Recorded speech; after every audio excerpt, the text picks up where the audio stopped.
Saber Direito desta semana, o professor Roberto Conceição apresenta um curso sobre direito do trabalho.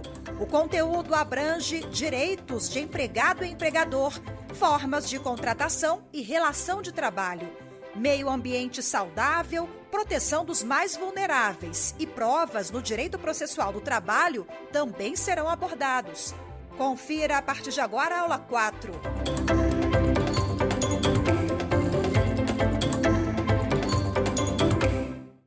Seja bem-vindo ao programa Saber Direito aqui na TV Justiça. Sou o professor Roberto Conceição, mestre em Direito pela Universidade Católica de Santos, especialista na área do direito do trabalho, bem como advogado atuante. E se você quiser bater um papo comigo, você pode me chamar também no Instagram, Roberto Conceição Oficial.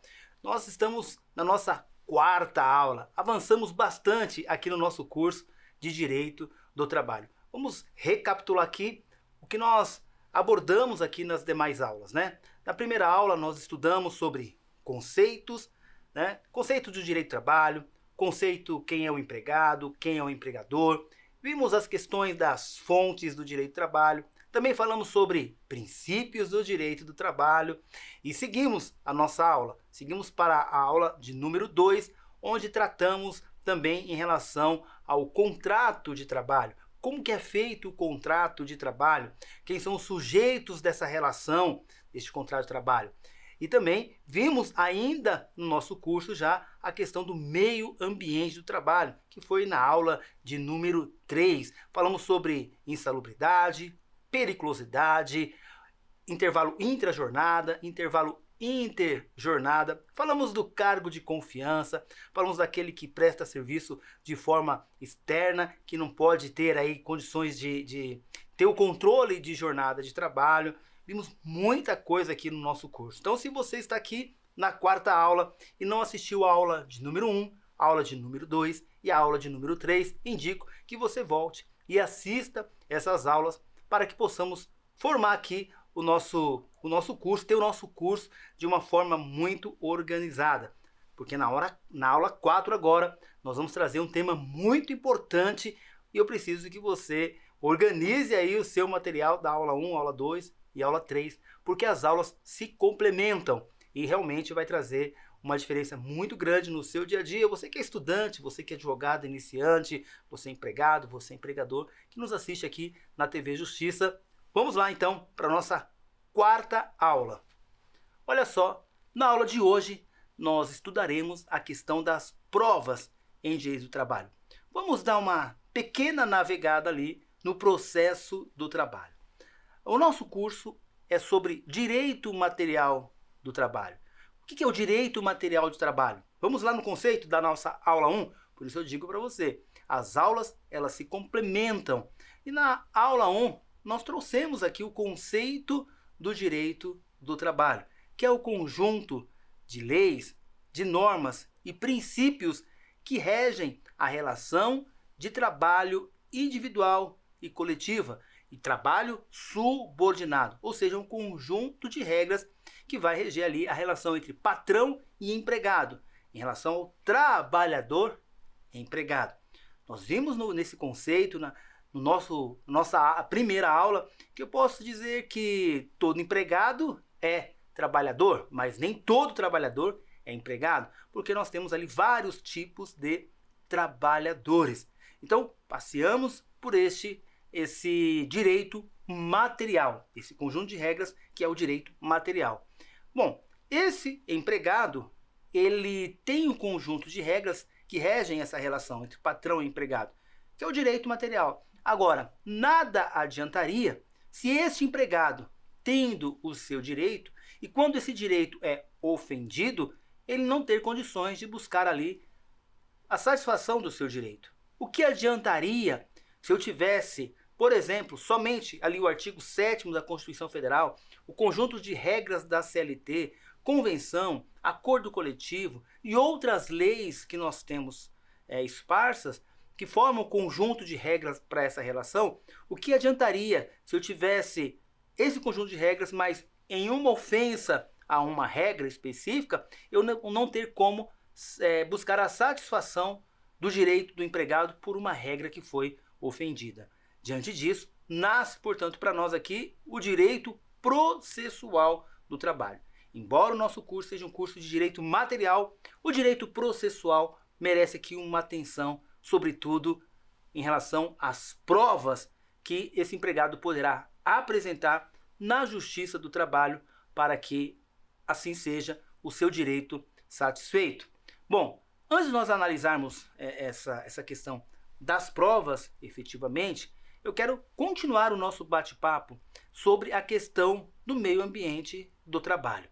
Eu começo por ali, essa questão das provas.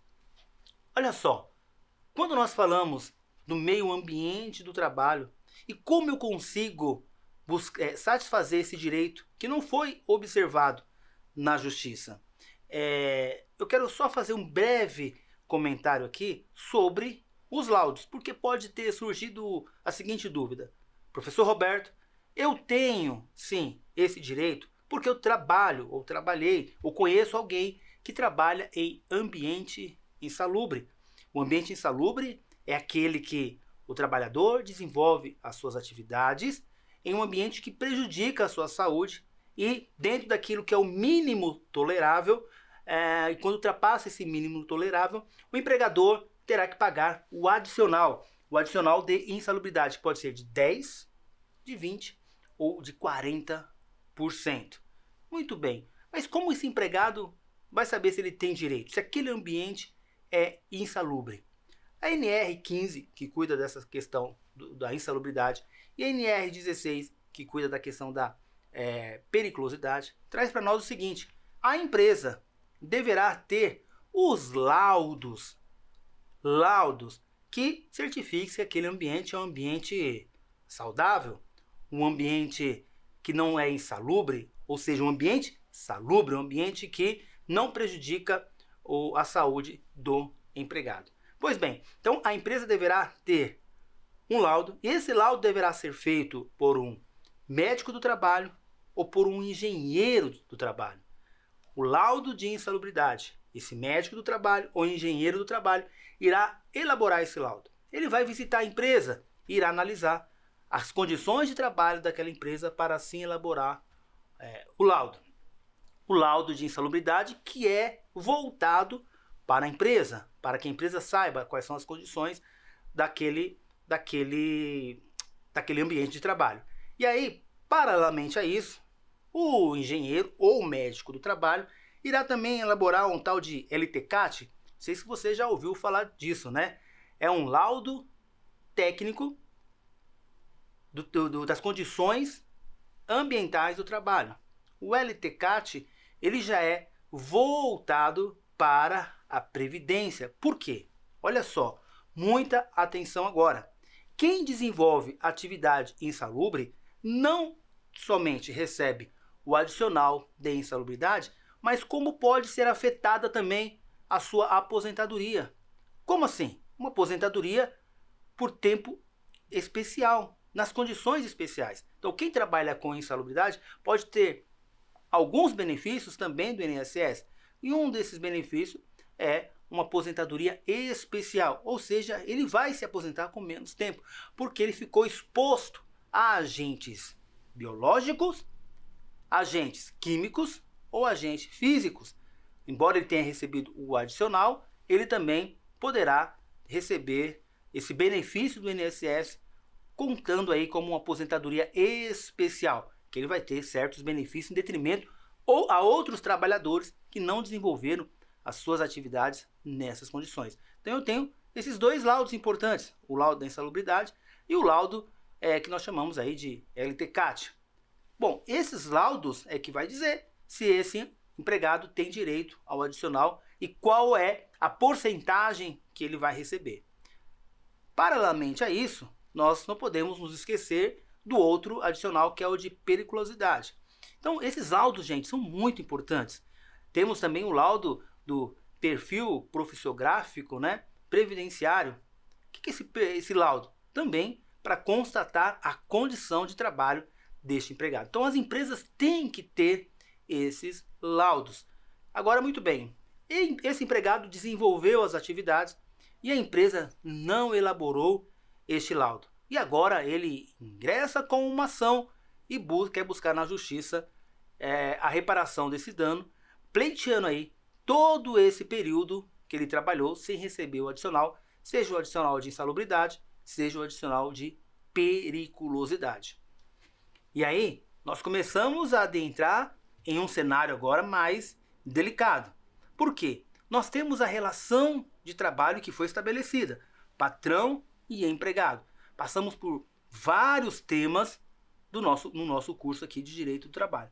Agora, precisamos pisar um pouquinho ali no processo do trabalho. Precisamos pisar um pouquinho ali na Justiça do Trabalho. Quem é a Justiça do Trabalho? A Justiça do Trabalho é aquela justiça especializada.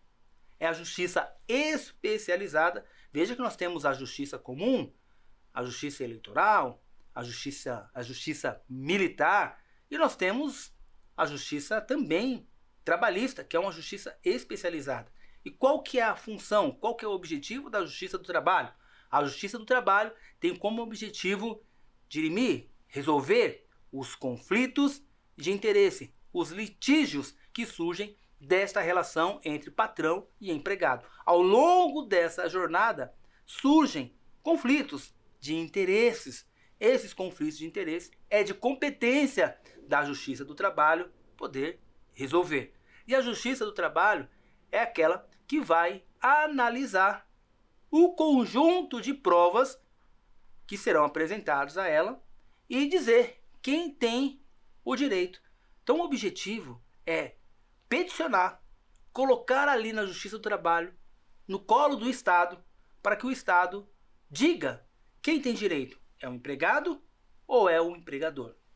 E ainda voltando, pegando mais um gancho ali da nossa terceira aula, quando nós trazemos essa questão aqui para a Justiça do Trabalho, a CLT traz para nós o seguinte, que nesses casos o juiz deverá designar perícia. Ora, se a empresa tem um laudo, ou muitas empresas às vezes não têm um laudo, mas quando chega no judiciário, o judiciário tem que analisar essas provas. O empregado pleiteia ali o adicional de insalubridade.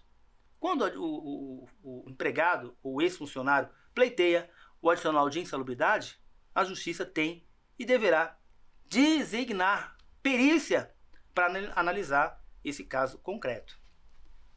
Muito bem, o perito vai até a empresa, na expectativa que aquele local esteja preservado, para que ele possa analisar e ali ter o laudo da Justiça do Trabalho. Com esse laudo, o juiz irá analisar as demais provas que nós iremos estudar aqui na nossa quarta aula. Veja só, o juiz ele não está obrigado a seguir o laudo. Mas venhamos e convenhamos que o laudo é uma bela de uma prova, porque o juiz precisa formar o seu convencimento com um conjunto de provas. Ele vai valorizar cada uma das provas, irá analisar todo o conjunto de provas para poder dizer se é o empregado ou se é o empregador que tem direito naquele caso concreto. E ele precisa, portanto, ter este laudo. Então ele deverá designar perícia, ainda que ele não seja obrigado a seguir o laudo. Mas volto a dizer para vocês, o laudo vai ter um peso e ele vai analisar as demais provas para poder formar o convencimento se aquele empregado tem direito ao adicional de insalubridade de 10, de 20 ou de 40%. Em relação a algumas profissões, a NR15 e NR16 já traz ali no seu bojo que essas profissões terão direito ao adicional de insalubridade e ao adicional de periculosidade. Bom, mas não é um rol taxativo ou somente aquelas profissões que estão elencadas ali na norma regulamentadora 15 e 16. Temos que as demais profissões que estão expostas ali, o trabalhador está exposto a um trabalho insalubre, que lida com agente químico, físico, biológico ou periculosidade, em que o empregado está exposto ao perigo como explosivo, inflamável e elétrico, esses casos reclamados ali na justiça, o juiz vai designar perícia para apurar as condições de trabalho daquele trabalhador naquela empresa, para então, através desse laudo e o conjunto de provas, ele faça ali o seu convencimento e aplique ali uma sentença dizendo que aquele adicional de insalubridade vai ser de 10, de 20 ou de 40 sobre o salário mínimo e, em caso de periculosidade, 30% sobre o salário base.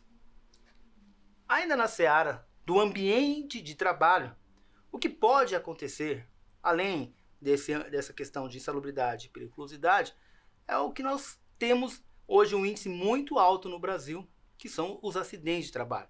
E quando eu falo de acidente de trabalho, eu falo do acidente do trabalho que deixe sequelas efetivamente por um acidente para esse trabalhador, que reduz ali a sua capacidade laborativa, ou ainda uma doença laboral, que esse equivale a um acidente de trabalho. Então, de repente ele trabalhou em uma posição que o empregador não verificou aquele ambiente, questão da cadeira, dos móveis, e aquele empregado, ficando sempre naquela posição, acabou afetando ali a sua coluna, porque trabalhou anos naquela posição e o empregador não se ateve a melhorar aquela condição de trabalho deste empregado. Isso é perigoso. Por quê? Porque esse empregado pode desenvolver uma doença, e essa doença foi em decorrência do trabalho. Também, quando nós falamos em ambiente insalubre, lidando com agentes biológicos, químicos ou físico, pode desenvolver doenças nesse empregado que ali ele fique com sequelas, ou seja, tenha sua capacidade laborativa diminuída. Como, por exemplo, ele trabalha com esse excesso de barulhos, pode afetar a audição deste empregado. Com isso, esse empregado recebe, constatado em uma perícia, em laudo, o adicional de insalubridade. Mas se ele ficar com sequela, ele poderá reclamar também uma indenização pelo simples fato dele ficar exposto a esses agentes e que diminuiu a sua capacidade laborativa. Essa é uma informação muito importante. Bom, esse caso também, quando esse empregado vai reclamar na Justiça do Trabalho, o juiz também irá designar uma perícia para que possa ser apurado se aquela doença ou aquele acidente foi em decorrência do trabalho. Sempre com laudo. Veja, o juiz está ali para julgar, analisar as leis. No entanto, ele não tem essa capacidade para poder dizer se aquela doença é decorrência do trabalho ou não. Por isso também esse juiz designa a perícia para esse empregado poder, de repente, ter uma indenização. Olha só, quando o empregado tem uma doença laborativa ou sofre um acidente no ambiente do trabalho, para este empregado nasce duas ações.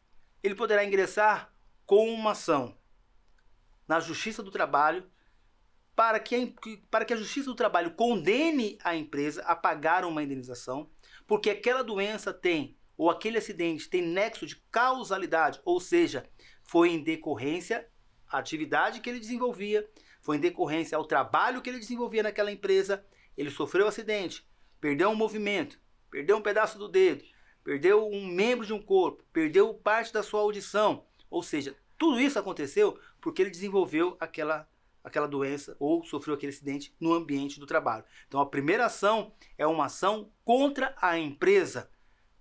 Essa ação, ele vai ter um prazo, é importante dizer isso agora para vocês, ele vai ter um prazo do momento que ele saiu da empresa até 2 anos para ele poder pleitear uma indenização.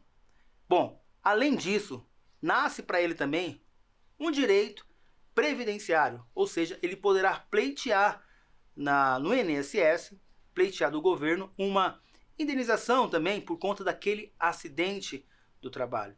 Ele poderá também pleitear ali um benefício, auxílio doença acidentário. Por quê? Porque ele está tendo uma redução laborativa, uma condição que reduz a condição laborativa dele, de trabalho dele. Então, muito importante ficar atento a essas duas ações que o empregado, quando sofre tem essa doença laborativa ou sofre um acidente, ele poderá ingressar com essa medida judicial. olha só como a nossa aula ela vai linkando. Muito bem, mas você pode me perguntar, Roberto, mas quando o empregado desenvolve uma atividade neste ambiente, a empresa fornece para ele os equipamentos de proteção individual, não fornece? Muitas empresas sim fornecem, até pede para o empregado assinar um termo que ele está recebendo aqueles equipamentos de proteção individual. Mas, olha só, ainda que a empresa forneça o equipamento de proteção individual, não retira do empregado o direito de receber o adicional de insalubridade. Sabe por quê? Porque ainda que a empresa forneça esse material, teria que simplesmente neutralizar. É isso mesmo, não só reduzir, neutralizar aquela questão, aquele agente biológico, físico ou químico. Teria que neutralizar. E a gente sabe que, por muitas vezes, a empresa não consegue fornecer o equipamento suficientemente para neutralizar. Então, o simples fato de fornecer o equipamento não retira o direito do empregado receber o adicional de insalubridade. Muito bem, falamos aqui então ainda um pouco mais sobre as condições de trabalho insalubre, perigosa e também sobre o acidente do trabalho. Agora, estamos com um pezinho aqui já na Justiça do Trabalho. Que tipo de provas poderão ser usadas na Justiça do Trabalho? O empregado ele precisa realmente provar algumas questões importantes para que ele possa ter o seu direito satisfeito. Então nós temos alguns tipos de provas que podem ser apresentadas na Justiça do Trabalho. A primeira delas são provas documentais. As provas documentais são aquelas em que o empregado irá apresentar para formar o convencimento do juiz. O juiz precisa de um acervo de provas para que ele possa formar o seu convencimento. E uma das provas realmente é a prova documental. Que tipo de prova documental podemos apresentar na Justiça do Trabalho? A prova documental é fotos. Foto é uma prova documental? Sim. Foto é uma prova documental. Vídeo é uma prova documental, aceita. O áudio é uma prova documental, também aceita. Prints de WhatsApp. Imagina você que este empregado trabalha para uma empresa sem a devida anotação em carteira. Lembrando que quando ele preenche os requisitos, você lembra dos requisitos? Lá da nossa aula de número 1, habitualidade, onerosidade, pessoalidade e subordinação, ele será considerado empregado. Quando ele apresenta esses requisitos na Justiça do Trabalho, agora o ônus da prova está com ele. Ele tem que provar que ele era empregado daquela empresa, que ele tinha subordinação, habitualidade, pessoalidade e recebia salário, recebia remuneração. Uma prova documental importante no vínculo é o extrato bancário. A empresa contrata ele sem um registro e faz o depósito todo dia 5 e todo dia 20. Então, eu tenho uma prova documental ali muito forte, o extrato bancário. Em casos concretos que nós já atuamos, o juiz pergunta: ô empresa, ô preposto, e essa prova documental aqui? E esses depósitos na conta do reclamante? Esses depósitos na conta do reclamante é simplesmente uma doação? Por que ele tem depósito todos os meses? A empresa vai ter que se explicar. Então é uma prova muito importante para demonstrar aí o primeiro requisito preenchido, a onerosidade, né? Um outro requisito importante é a subordinação. Então esse empregado ele acaba dando print ali em conversas do WhatsApp, que é muito forte hoje. Me diga aí se você que me assiste aqui, que trabalha, se o seu patrão não te manda uma mensagem pelo WhatsApp. Então essa mensagem que manda pelo WhatsApp: você vem trabalhar amanhã, você tem que fazer isso, fazer aquilo. Ou seja, as cobranças, as ordens que são dadas para este empregado, o que o empregador faz? Manda para o empregado. O empregado, tendo um print dessas conversas, são aceitas sim na Justiça do Trabalho, que aí vai conseguir provar o quê? A subordinação. Olha só, a empresa está me convocando, a empresa está me cobrando um horário para entrar, um horário para sair. Ou seja, eu não estou tendo a autonomia. Porque se a empresa te contrata ou contrata uma pessoa como MEI, como PJ, tem que entregar uma autonomia para esse colaborador, para esse empregado. Se ela está cobrando ali pelo WhatsApp, ela está cobrando um posicionamento desse empregado, demonstrando ali a subordinação, é uma prova forte, ainda que seja pelo WhatsApp. Fotos, né? Uma outra forma também de comprovar ali, ele está sempre lá na empresa, pessoalmente, a empresa entrega para ele um crachá. Um crachá com a foto. Ele está sem registro, foi contratado como MEI, como PJ, e a empresa entrega um crachá de acesso para ele. Olha, nós estamos falando de uma pessoalidade. Se a empresa entregou um crachá com uma foto, pessoalidade. É mais uma prova que esse empregado tem que ele era empregado. Uma outra questão agora é a pessoalidade, falamos agora, a habitualidade. Então ele consegue demonstrar que ele tem uma frequência todos os dias, um horário que ele entra, o horário de saída, o horário de refeição, ele bate o cartão, mas a empresa não efetivou o registro.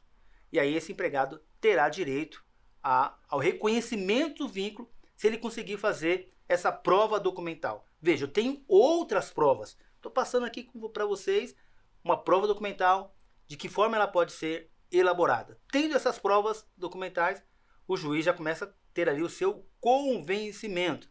Mas tem outras provas. Nós vamos falar sobre isso agora, ainda nessa aula.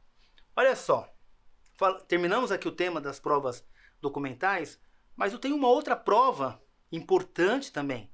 É a prova testemunhal. Mas antes de eu falar da prova testemunhal, muitas pessoas me perguntam nas aulas, no dia a dia, Roberto, todas essas provas de áudio, vídeo, prints, a Justiça do Trabalho está aceitando? Sim. Gente, nós estamos falando de um empregado hipossuficiente, nós estamos falando do empregado vulnerável. Este empregado que está nessa condição, muitas vezes o único recurso que ele tem ali para provar o salário por fora é um print, é uma conversa, é um áudio, porque ninguém viu, ninguém sabe. Então quando ele participa, ele está participando e ele efetiva essa gravação, a jurisprudência entende, pelo menos aqui, não vou me arriscar em outras áreas, mas pelo menos aqui na seara trabalhista, o judiciário tem sim aceitado essas provas de WhatsApp, nós estamos na era digital, né, gente? Print de e-mails, conversa no e-mail, conversa no WhatsApp, vídeo, fotos, foto com a camisa da empresa, trabalhando na empresa, enfim. Agora, nós temos um outro conjunto uma outra prova que é importante, é a prova testemunhal. A prova testemunhal é uma prova também importante que este empregado poderá apresentar na Justiça do Trabalho. Isso vai depender do tipo de ação e o valor que aquela ação está sendo pleiteada na Justiça. Uma ação que tem um valor acima de 40 salários mínimos, uma ação que tem acima de 40 salários mínimos, uma ação razoável, o empregado poderá apresentar até 3 testemunhas. 3 testemunhas. Claro, essas testemunhas, gente, não pode ser amigos íntimos, essas testemunhas não pode, nós temos aí algumas regrinhas para essas testemunhas. Não pode ser inimigo capital, não pode ter interesse no processo, enfim, algumas regrinhas que não é o tema aqui, a nossa aula, nosso curso não é Direito Processual do Trabalho, mas estou colocando o pé lá para você poder entender o que esse empregado faz ao longo da sua jornada e como que ele tem a possibilidade de buscar a satisfação desse direito. Então, quando a ação é acima de 40 salários mínimos, este empregado poderá apresentar até 3 testemunhas, onde nós estamos falando aí do rito ordinário. Agora, se esse empregado, ele é um empregado que entrou com uma medida judicial, está abaixo de 40 salários mínimos, ele poderá apresentar 2 testemunhas. Então, até 40 salários mínimos, 2 testemunhas. Nós falamos do rito sumário, ok? Rito sumaríssimo, e acima de 3 testemunhas, nós estamos falando do rito ordinário. Acima de 4 salários mínimos, 3 testemunhas, rito ordinário. Então, essa parte de provas, veja, o juiz irá requerer essas provas. Empregado, você quer buscar o vínculo trabalhista? Me prova aqui. Quais provas documentais você tem? Quais provas testemunhais você tem? E ainda nós vamos mergulhando mais um pouquinho. Eu tenho outra prova para bater um papo com vocês agora. Embora nós abrimos a nossa aula falando dessa prova, é a prova pericial. O juiz poderá então designar perícia para somar junto às outras provas a perícia sobre local, sobre coisas, para que ele possa formar o seu convencimento. As mais usuais na Justiça do Trabalho é a prova pericial para verificar a condição de trabalho quando o empregado pede ali a insalubridade, o adicional de insalubridade. A prova pericial quando o empregado pleiteia a prova, o adicional de periculosidade. E ainda a prova quando o empregado requer ali uma indenização porque este empregado sofreu uma doença laborativa ou ainda sofreu um acidente do trabalho. Então nós temos prova documental, nós temos a prova pericial e nós temos ainda a prova testemunhal. Vamos lá, estamos caminhando, hein, gente? Olha só, além disso, eu tenho mais uma prova. A prova importante que é a prova de inspeção judicial. Essa prova é pouco usada, na verdade, na Justiça do Trabalho. O juiz acaba usando muito pouco essa prova. O que seria essa prova de inspeção? É o próprio juiz se dirigindo ao local para que ele mesmo constate, no nosso exemplo aqui, que nós estamos trabalhando no ambiente de trabalho, ele mesmo constate como que era aquele ambiente do trabalho. Então, essa é a prova de inspeção judicial. Passamos aqui rapidamente sobre as provas. Lembrando, então se eu tenho a prova documental, testemunhal, pericial, agora eu tenho a prova de inspeção. O juiz irá unir essas provas e ali ele irá ter o seu convencimento sobre aqueles direitos que não foram, segundo o empregado, adimplidos pela empresa. O juiz vai analisar todo esse conjunto de provas e ali ele vai, portanto, dar uma sentença, a decisão dessas provas, em cima dessas provas. Agora, vou dar uma pausa aqui sobre essa decisão que o juiz vai ter ou vai manifestar depois que ele analisa o conjunto de provas, para analisarmos aqui quem tem que provar o quê. Vamos analisar aqui um pouco a distribuição do ônus dessa prova. Nós falamos muito nas nossas aulas passadas sobre direito dos empregados, direito dos empregadores. Direitos e deveres dos empregados, direitos e deveres dos empregadores.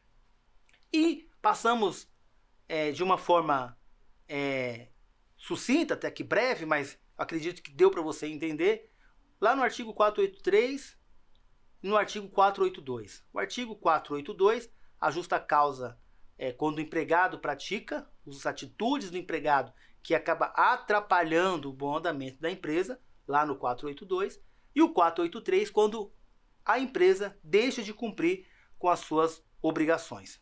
Diante disso, olha só, o 482 pontua ali o comportamento que o empregado tem, que, se praticar, a empresa poderá aplicar a justa causa. Então veja, agora a empresa dispensou esse empregado por justa causa. E aí ele se sente injustiçado. Ele não concorda com aquela demissão por justa causa. Para ele aquilo foi um absurdo. Ele procura, portanto, um advogado. E chega, doutor, o que aconteceu? A empresa, simplesmente, do nada, me aplicou uma justa causa. Eu até que faltei alguns dias, mas assim, espaçadamente, faltei um dia aqui, me atrasei outro ali, e a empresa nunca questionou. A empresa nunca se posicionou em relação a isso, simplesmente descontava ali as minhas horas, nunca tive uma advertência, nunca tive uma suspensão, e eu achei de forma absurda a minha demissão por justa causa. Ou seja, pode ser que a empresa naquele momento usou esse instituto para aplicar uma justa causa de forma arbitrária, ou seja, causando prejuízo para este empregado. Porque quando a empresa teve essa atitude, ela deixou de pagar ali férias proporcionais, não pagou os 40% do fundo de garantia, não pagou o aviso prévio, esse empregado não pôde sacar o seu fundo de garantia, não recebeu seguro-desemprego, ele simplesmente recebeu saldo de salário e férias vencidas. Quando isso acontece, ele procura a justiça através de um advogado. Muito bem. Quando esse trabalhador ingressa com essa medida, nós verificamos que é um conjunto de provas. Então esse empregado terá que ter ali prova documental, testemunhal, pericial, inspeção judicial. Ele vai ter que provar que ele não praticou a falta grave. Existe um princípio muito importante. Quando este empregado ele tem ali a ruptura do seu contrato, como presume-se que nós temos uma relação de trato contínuo, nós temos um contrato de forma contínua, que este empregado não pediria demissão, esse empregado não abandonaria o seu posto, até porque ele precisa de recursos para se manter e manter a família, e ele tem a proteção. Então, a negativa da prestação de serviço é ônus da prova do empregador. Então, neste caso, o empregado não precisa provar que ele não praticou a justa causa. Então, na justa causa, o empregado não precisa provar que ele não praticou a justa causa. Quando da negativa da prestação de serviço, quando o empregado é demitido por justa causa, todo o ônus da prova recai sobre o empregador. É o empregador que, nesse caso, terá que ter prints, conversas, áudios, vídeos, todo conjunto de provas, ora admitidos em direitos, que esse empregador terá que levar na justiça para assim justificar porque ele tomou tal medida de dispensar aquele empregado por justo motivo. Então observe, todo o ônus da prova neste caso aqui específico que nós estamos trabalhando, é por conta do empregador. Bom, ainda continuando sobre essa distribuição do ônus da prova. Imagine você agora que o empregado, ele diz: trabalhei sem vínculo de emprego e quero o reconhecimento deste vínculo. Até porque a empresa, quando contrata o empregado e preenche os requisitos do artigo 2º da CLT, a empresa tem 5 dias úteis para efetivar o registro na CTPS, hoje digital, na CTPS deste empregado. Então veja, se a empresa tem esse prazo, ela tem que cumprir esse prazo e efetivar o registro. Mas o que acontece muito na prática é que a empresa fica ali 1 mês, 2 meses, 3 meses, 4 meses, 1 ano. Aquele empregado vai desenvolvendo as suas atividades sem a devida anotação. E aí esse empregado sai da empresa, procura ali o seu advogado e o advogado orienta. Olha só, pelo que você está me dizendo, se você tinha horário para entrar, horário para sair, você recebia ordens, se você recebia salário, você era considerado empregado. Então, vamos ingressar com a medida judicial. Pois bem, a quem cabe provar na Justiça do Trabalho em relação ao vínculo de emprego? O empregado pleiteia na Justiça do Trabalho o vínculo dessa relação. Para quem fica essa prova? Essa prova fica para o empregado. É o empregado que tem que ter ali a prova documental para efetivamente provar o seu vínculo. É esse empregado que, no momento que vai entrar com essa medida judicial, tem que apresentar ali as suas testemunhas, no rito sumaríssimo até 2 testemunhas, no rito ordinário até 3 testemunhas. Então, quanto mais provas esse empregado apresentar, tanto prova documental, testemunhal, é muito interessante para o convencimento do juiz. E aí, se nós tivermos questões discutidas, teses em discussões, pedidos que discutem a insalubridade, periculosidade ou ainda um acidente do trabalho onde esse empregado quer responsabilizar a empresa, neste caso teremos a perícia. E se for o caso, o juiz irá também realizar uma inspeção. Então veja que a prova inicial está com o empregado. Agora, imagine você que este empregado ingresse com essa medida judicial pleiteando o vínculo de emprego. E aí, gente, olha que interessante. Chegando lá, o juiz vai ter a audiência, vai receber ali a defesa, e na defesa a empresa alega que ele não era empregado, que na verdade este trabalhador ele era um prestador de serviço, um autônomo. Neste momento, esse ônus da prova é transferido para a empresa. Esse ônus é transferido para a empresa. Agora, a empresa que deve provar que naquela relação de trabalho ali, ou naquela suposta relação de emprego, que você sabe a diferença da relação de emprego e da relação de trabalho, que naquela suposta relação de emprego, na verdade não era sim uma relação de trabalho, aonde esse trabalhador não teria direito a férias, 13º, hora extra, enfim, seguro-desemprego, depósito, fundo de garantia, porque ele era simplesmente um trabalhador regido por uma determinada regra, ou porque ele simplesmente era autônomo, não tinha subordinação. Então, esse ônus da prova agora é todo da empresa. Olha só, gente, que interessante essa distribuição, esse jogo do ônus da prova. Por isso que muitas vezes, na Justiça do Trabalho, quem tem direito, às vezes não leva. E quem não tem direito, acaba levando. Por quê? Imagine você que esse empregado, ele até trabalhou como empregado. Ele até preencheu os requisitos da relação de emprego. Só que a defesa da empresa disse, olha, eu não conheço esse empregado. Eu nunca vi, não tenho nada que me relacione com ele. E esse empregado não tem prova documental, as testemunhas não quiseram comparecer, ou seja, ele não tem prova nenhuma. Veja, a prova está com ele, e se ele não conseguir provar e não conseguir convencer o juiz, ele possa até ter o direito, mas tem o direito, mas acaba não ganhando na Justiça do Trabalho, porque não conseguiu convencer o juiz.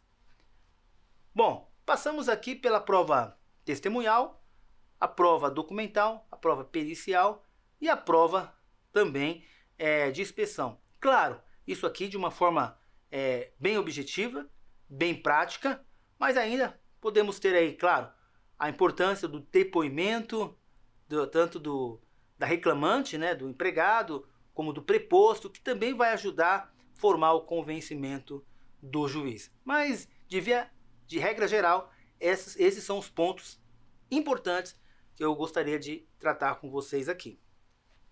Agora, uma outra questão importante, gente, é em relação à prova da hora extra.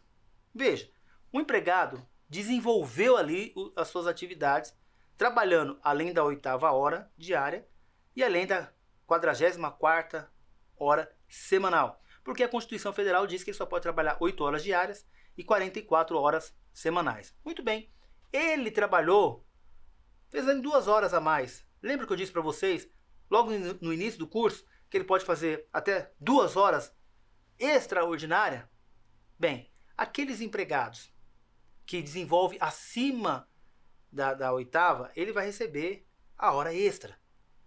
E vamos supor que o patrão diga para ele o seguinte, olha, quando der o horário, você vai lá, marca o cartão e continua desenvolvendo as suas atividades. Ou ainda, ele nem marcou o cartão e continua desenvolvendo as atividades. Só que a empresa não paga a hora extra para esse empregado. Veja só, quando a empresa não paga a hora extra para esse empregado, claro, ele vai se sentir incomodado com isso. É um direito constitucional garantido, ele, portanto, busca a justiça. Quando ele busca a justiça, agora atenção para essa regra importante. Empresas que têm acima de 20 colaboradores, ela é obrigada a ter o cartão de ponto, seja digital, seja manual. Ela tem que ter a anotação do cartão. Tem que estar disponível ali, ou seja na digital, seja escrito, a forma que tiver que ser, ela tem que ter ali a forma de controlar a jornada de trabalho desses trabalhadores. Bom, e se a empresa não fizer isso? Quando o empregado ingressar com medida judicial, se a empresa tem menos de 20 empregados, o empregado é que tem que fazer a prova. A empresa tem menos de 20 empregados, o empregado tem que fazer a prova que ele trabalhou de forma extraordinária. Dessa forma, ele vai ter que ter que tipo de prova mesmo? Prova documental, prova testemunhal, para que ele possa mostrar ali para o juiz que ele laborou além da 8ª hora diária. Muito bem, só que nesse caso, vamos supor que nesse caso a empresa tenha mais de 20 colaboradores. Se a empresa tem mais de 20 colaboradores, olha só, ela tem que trazer o cartão de ponto, os cartões de ponto para o processo. Traz os cartões de ponto para o processo. Se a empresa tem mais de 20 colaboradores, tem que trazer o cartão de ponto no processo. Se ela não traz o cartão de ponto no processo, presume-se verdadeiro aquilo que o reclamante está pleiteando. Aquela quantidade de horas que o reclamante está pleiteando. Claro que não é absoluto isso. A empresa poderá fazer também as suas contraprovas. Sabe por quê? Porque tanto para o empregado quanto para a empresa, ambos podem fazer provas. Prova documental, testemunhal, para ambos, para um lado e para o outro. Nós temos que ter a igualdade aí, pelo menos em que tange ao judiciário, a igualdade. Né? Então, se a empresa não trouxe o cartão, o empregado presume-se verdadeiro o que o empregado está dizendo. No entanto, a empresa poderá fazer a sua contraprova através de outros meios de provas, documental e testemunhal também.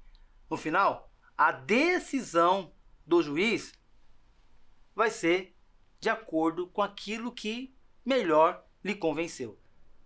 Foi o ônus da prova, o conjunto de provas do empregado ou o conjunto de provas da empresa.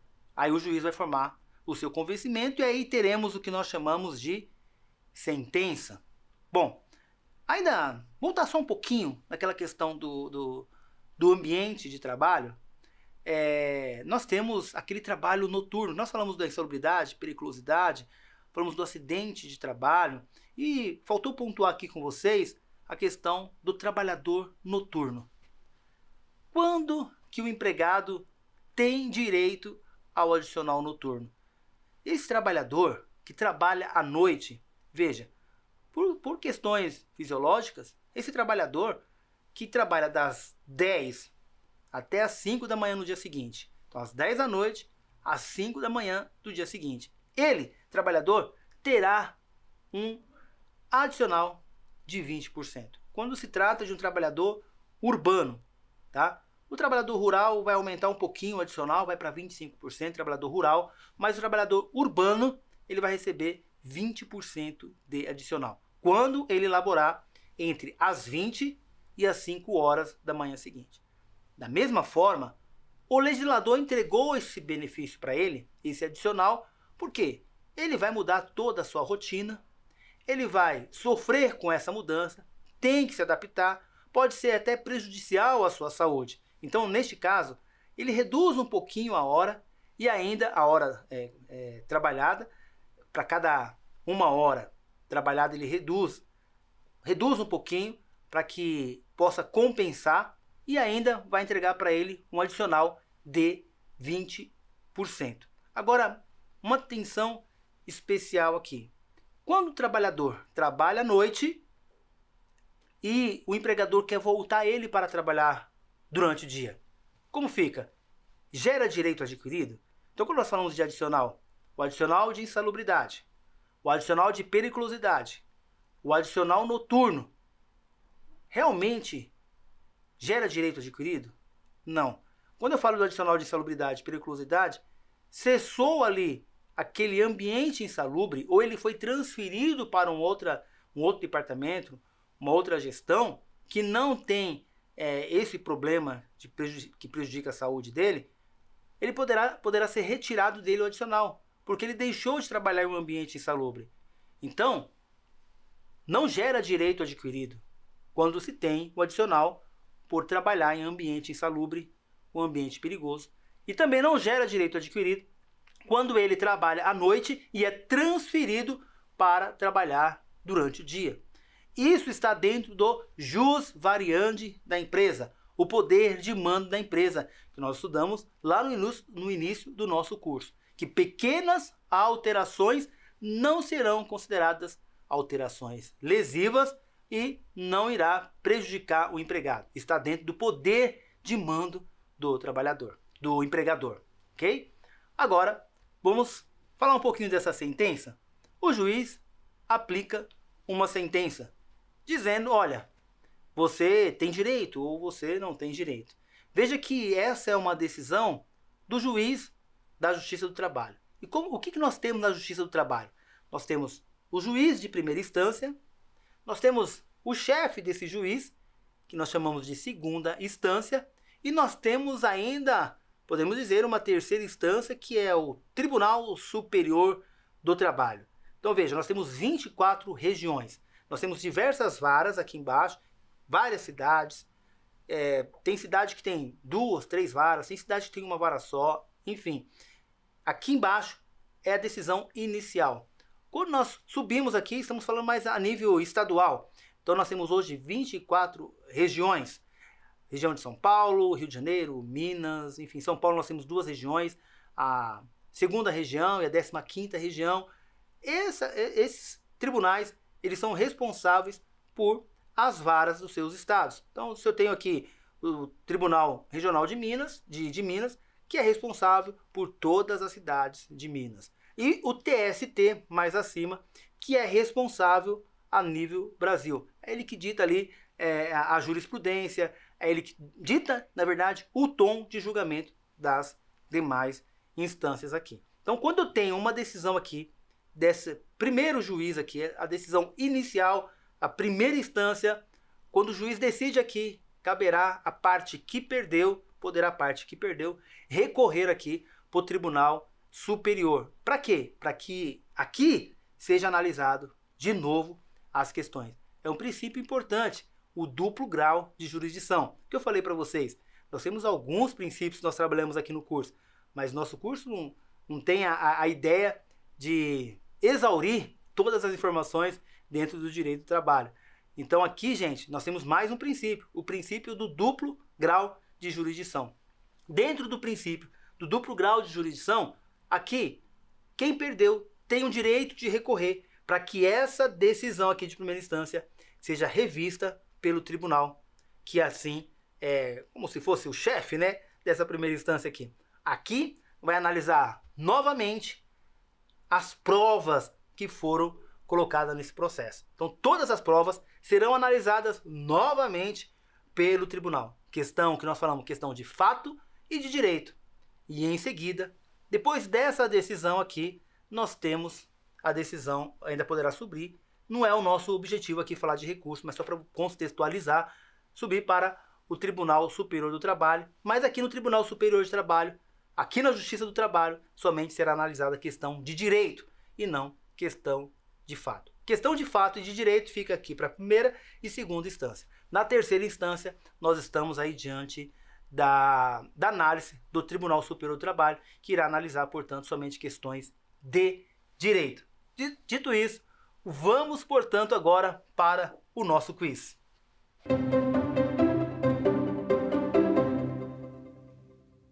Sobre as provas no processo do trabalho, olha só, é correto afirmar que letra A, não serão admitidas na Justiça do Trabalho provas digitais. Somente será aceita prova documental na Justiça do Trabalho. Somente poderá ser ouvida uma única testemunha no processo. Letra D, todas as alternativas estão erradas. Letra D, todas as alternativas estão erradas. Por quê? Claro, é admitido sim provas digitais no direito do trabalho. Tanto empregado quanto empregador poderão apresentar testemunhas. Então, nós estamos na era digital. Então, não teria por que a Justiça do Trabalho não aceitar provas digitais. Muito bem, diante disso, vimos aqui o ônus da prova e distribuição do ônus da prova de uma forma bem objetiva. Espero ter contribuído com você. Essa foi a nossa 4ª aula do nosso curso Direito do Trabalho. Me siga nas redes sociais, Roberto Conceição Oficial. Nos encontramos na nossa próxima aula. Quer dar alguma sugestão de tema para os cursos do Saber Direito? Então mande um e-mail para a gente, saberdireito@stf.jus.br. Você também pode estudar pela internet. Acesse o nosso site radioetvjustiça.jus.br ou pode rever as aulas no canal do YouTube, @Rádio e TV Justiça.